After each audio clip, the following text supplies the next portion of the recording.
and welcome to Week 11 of Extra Points, a Delphi bracketology production along with StudentUnionSports.com. I'm Brian Tonsoni. I'm filling in for a not-so-well Daniel Jakes. But with me here are seniors Cole Rickles and Jesse Scowden. But first, let's get this week started off with a week in review from TJ Nelson. Take it away, TJ. Thanks, guys. This week I have the week in review. We'll start off by talking about the game that everybody is waiting for. Alabama ended up defeating LSU 10-0. Wasn't a very high-scoring game. It wasn't very exciting. I feel like a lot of people are disappointed. Now, we had a really big upset this week. Texas A&M, they blow the game. This may, kick them out of the playoffs. I don't get what they're doing. This should have been an easy win for them, but everybody makes mistakes. We also had a big game in between Washington, especially with the Texas A&M loss. They could solidify their playoffs this week, basically, as long as they don't blow any other games. Washington destroyed Cal. I think it was 66-27. And then in Big Ten play, Ohio State absolutely found their rhythm as they murdered Nebraska. I'm going to shoot it over to Cole right now for hot and cold. Thanks, Thickness. All right, here with your hot and cold team of the week. We're going to start off with the hot team. It's TCU. They pull over the win on Baylor, furthering Baylor's decline in the ranks. Honestly, they were hotter than a horned frog underneath a tumbleweed in West Texas. Sorry, that was my mannequin challenge. It's chilly over here in the studio because this is the cold section of the week. And the cold team, Texas A&M. They lose to Mississippi State. They throw away their playoff hopes, and it's pretty much over for them this season. Yeah, they'll get a couple more wins probably, but there's no hope for them in the postseason. Honestly, their play was colder than a bowl of ice water soup, whatever that is. Back to you, Cole. Thanks, guys. TJ, Cole, excellent work as usual. We're going to do something a little different this week. Not a whole lot of great matchups, so we're just going to go a viewing guide this week on what games to watch at the three segments. We're going to start off with some noon games. Cole, what's a game our viewers should watch at 12 o'clock on Saturday? West Virginia at Texas. For this matchup, I envision a very close one. Texas has to work on their defense throughout the game as they are currently allowing 460 yards per game. On offense, they need to utilize Foreman and figure out how to run against the West Virginia defense, who allow around 150 rushing yards per game. For West Virginia, though, Howard should have a day passing against this porous Texas secondary. And Jesse, what games should our viewers watch at noon on Saturday? Yeah, I have Penn State at our Hoosiers. This is a huge game for Penn State to stay atop the Big Ten West. Huge game for IU. Hopefully get a bowl win. But the key to this game is Marcus Oliver and T. Scales, the linebackers for IU. They need to stop Penn State's quarterback Trace McSorley and the running back Shaquan Barkley. Penn State, to win this game, they need Richard Legault to just keep throwing interceptions. He already has 13 on the year, so.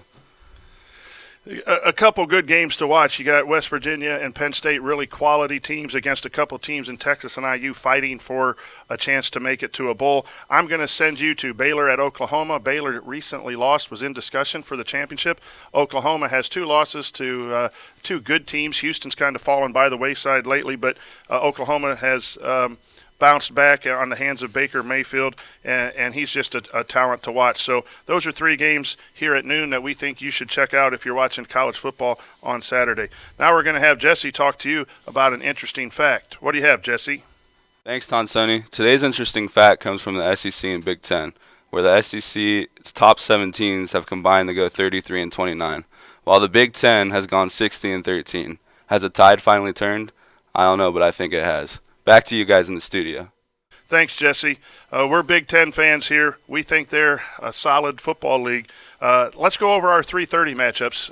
If you're out doing yard work, you find yourself back in the house about 3 o'clock, get some food and turn on these games. Jesse, what 3:30 game are you going to be watching? I got Auburn at Georgia. Nick Chubb finally delivered in a big game, having 222 yards against the North Carolina defense. Well, he's going up against the number 9 ranked Auburn Tigers. And Auburn allows about 125 yards a rushing game. And Nick Chubb has to deliver. And for Auburn, you must contain him. You also have a stud running back in your own with Cameron Petaway. He has 30 more carries than Chubb and almost has 500 yards more than him.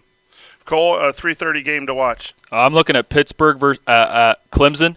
Clemson should breeze through this game, although the key factors for the Tigers are allowing Watson to pick apart the shoddy Pitt defense. For the Panthers, though, to stay in the game at least, they will have to find ways to allow Connor to be successful on the ground and force their defense to step up on the air raid offense by Clemson.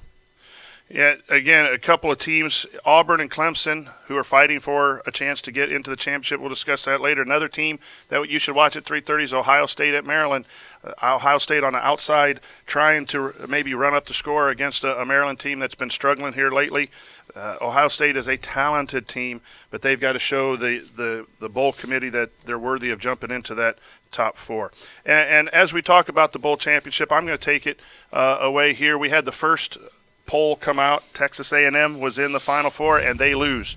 And it goes to show that the early voting sometimes does not pan out. But it's probably down to 6 or 7 schools for the championship.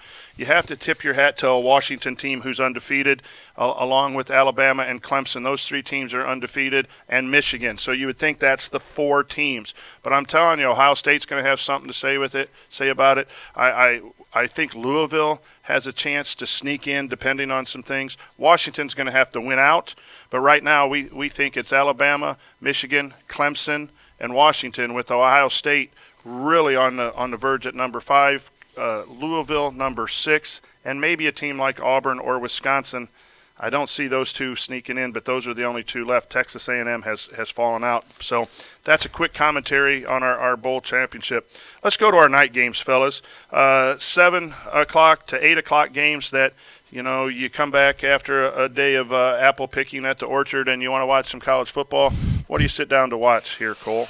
I'm going to sit out and watch a blowout by Lamar Jackson, guys. 26 touchdowns, 2,753 yards. This Wake Forest team, they're done for. Yes, they can try to play some damage control and try to shut down the pass, but as soon as they do that, their leading rusher, Jackson, will find his way to the end zone on the ground. Louisville undoubtedly will add another W to their amazing season, and Lamar Jackson looks to get about, I'd say, 5 more touchdowns against this team. Jesse, what do you have at 7 o'clock? Yeah, I think 7 o'clock games are some blowout games in store. I'll watch another one. Michigan, pretty much all they have to do is hopefully Jabril Peppers, their star, doesn't get hurt. This is going to be a 30-point blowout. Yeah, I find it somewhat troublesome that these teams that are fighting to get into the Final Four have to maybe blow out teams. Sportsmanship and scoring and putting your reserves in the fourth quarter should take place in some of these games. But I do think some of these teams are going to have to run up the score to get back in the discussion. Now, before we go to our game of the week, we're going to send it over to Jensen Reef for our tailgate tip. Take it away, Jensen. Thanks, Brian. I'm Jensen Reef here with this week's tailgate tip. Frozen water bottles are key when you're going to go tailgating. It's important that you last all day at these events, and you got to stay hydrated while you're there as well.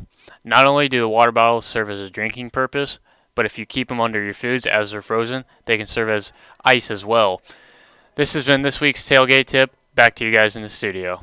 Thanks, Jensen, for that tip. We'll have to keep that in memory the next time we head to a college football game. Our game of the week this week comes from Seattle, Washington, as the Trojans of Southern California visit the undefeated Washington Huskies. But first, let's send it to a new member of the Extra Points team, Emily Gear, as she has seemed to taken over Kevin, Clay, Kyle, he's never here anyway, taking over his job.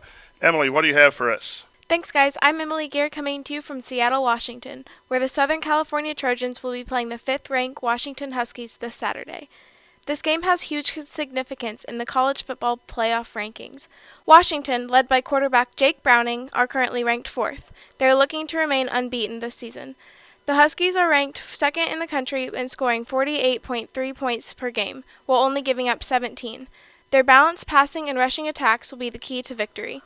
USC, led by quarterback Sam Darnold, who has thrown 20 touchdown passes on the season. The Trojans are on a 5-game winning streak and must have an outstanding defensive performance to pull up the upset.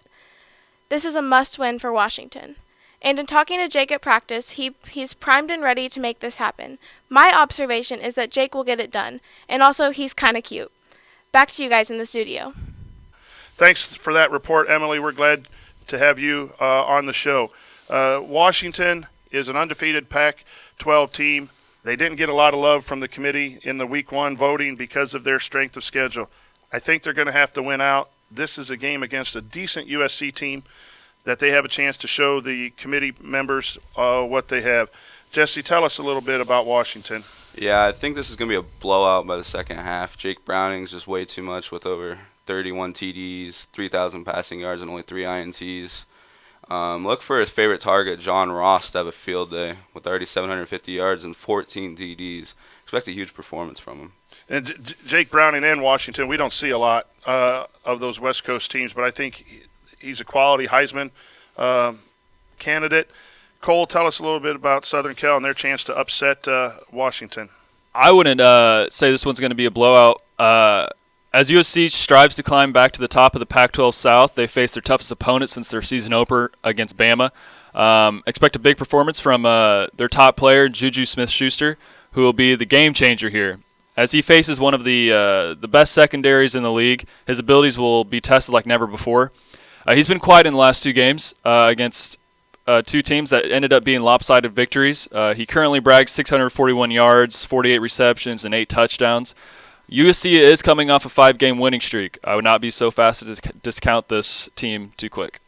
It's going to be a game that's really going to influence the Final Four choices. Let's go to our picks, and let's go with our upset picks of the week. I'm going to pick IU over Penn State, heavily biased pick. I'm going to be there celebrating my 50th birthday. I think I get a birthday gift. IU plays a perfect game. They're going to need to play perfect. I have Indiana over the Nittany Lions. Jesse? I'll take I already took the Longhorns, and they pulled through on my bet with Jensen. I'll take them over West Virginia. And Cole, your upset of the week. I'm going to see Arkansas coming up with the win against LSU. They played well against Florida, and if Arkansas can stop Fournette, who seems to be somewhat heating up now, then the Razorbacks might have a chance. And let's go to our game of the week quick. USC or Washington? Washington. I'm going to go with an upset, USC. I'm going to go with Washington. I'd like to see them make the playoffs. That's it for the panel on Week 11, Extra Points. Thank you to StudentUnion.com. Thank you to all of the people here with Delphi Bracketology. I want to give a shout-out to IU DJ Unique for the awesome intro and outro.